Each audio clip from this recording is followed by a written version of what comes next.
24వ ప్రధానిగా ఏమాత్రం రాజకీయ అనుభవం లేని మార్క్ కార్నీ ఎన్నికయ్యారు.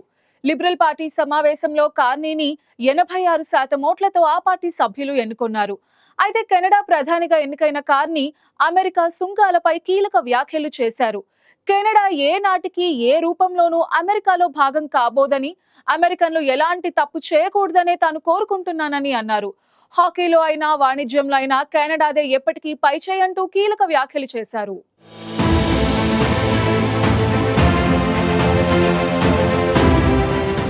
కెనడా ప్రధానిగా మార్క్ కార్నీని లిబరల్ పార్టీ ఎన్నుకుంది. దీంతో 9 ఏళ్ల పాటు సాగిన జస్టిన్ ట్రూడో పాలనకు తెరపడింది. తాజాగా జరిగిన లిబరల్ పార్టీ సమావేశంలో తమ కొత్త సారథిగా మార్క్ కార్నీని ఎన్నుకున్నారు. ఏనాడు ప్రత్యక్ష ఎన్నికల్లో పోటీ చేయని, కేబినెట్లో పనిచేయని ఆయన కెనడా 24వ ప్రధానిగా బాధ్యతలు చేపట్టేందుకు సిద్ధమయ్యారు. జస్టిన్ ట్రూడోపై ప్రజల్లో తీవ్ర వ్యతిరేకత వచ్చింది. దీంతో ఈ ఏడాది జనవరిలో ప్రధాని పదవి నుంచి వైదొలగనున్నట్లు ప్రకటించారు. ఈ నేపథ్యంలో లిబరల్ పార్టీకి కొత్త అధ్యక్షుడి ఎన్నిక అనివార్యమైంది. అయితే కొత్త నేత ఎన్నిక దాకా జస్టిన్ ఆ పదవిలో కొనసాగారు. కెనడా ప్రధాని పదవి కోసం చాలామంది పోటీ పడ్డారు. కానీ బ్యాంక్ ఆఫ్ కెనడా మాజీ గవర్నర్గా పనిచేసిన మార్క్ కార్నీకి అవకాశం దక్కింది.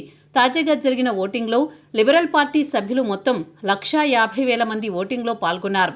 కార్నీకు 131,674 ఓట్లు పోలవగా, క్రిస్టియా ఫ్రీలాండ్ 11,134 ఓట్లు, కరీనా గౌల్డ్కు 4,785, ఫ్రాంక్ బేలిస్కు 4,038 ఓట్లు వచ్చాయి. దీంతో కార్నీకు అత్యధికంగా 86% ఓట్లు వచ్చాయి.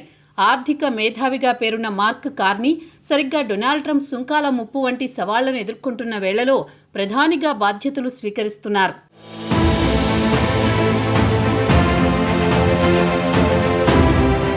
పంతొమ్మిది 1965లో పోర్ట్ స్మిత్లో జన్మించిన మార్క్ కార్నీ హార్వర్డ్లో ఉన్నత విద్య అభ్యసించారు. గోల్డ్మన్ సాక్స్లో 13 ఏళ్లు పనిచేసిన ఆయన 2003లో బ్యాంక్ ఆఫ్ కెనడా డిప్యూటీ గవర్నర్గా ఎన్నికయ్యారు. 2004లో ఆ బాధ్యతల నుంచి వైదొలిగి కెనడా ఆర్థిక మంత్రి పదవిని చేపట్టారు.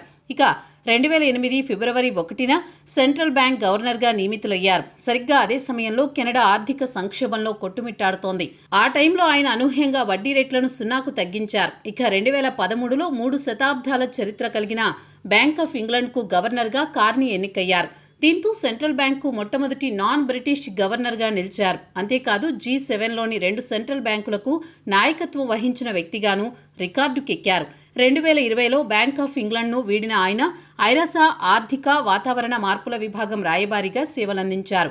తాజా లిబరల్ పార్టీ నూతన అధ్యక్షుడి ఎన్నికల రేసులో నిలిచిన నలుగురిలో అత్యధికంగా విరాళాలు సేకరించిన అభ్యర్థిగా కూడా కార్నీ నిలిచారు.